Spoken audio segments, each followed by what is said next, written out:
بسم اللہ الرحمن الرحیم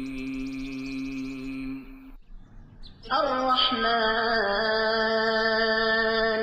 علم القرآن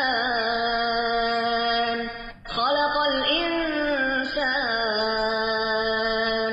علمه البيان الشمس والقمر بحسبان رحمان نے قرآن سکھایا، اسی نے انسان کو پیدا کیا اور اسے بولنا سکھایا۔ آفتاب اور ماہتاب مقررہ حساب سے ہیں۔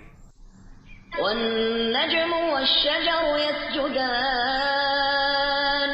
والسماء رفعها ووضع الميزان اور ستارے اور درخت دونوں سجدہ کرتے ہیں، اسی نے آسمان کو بلند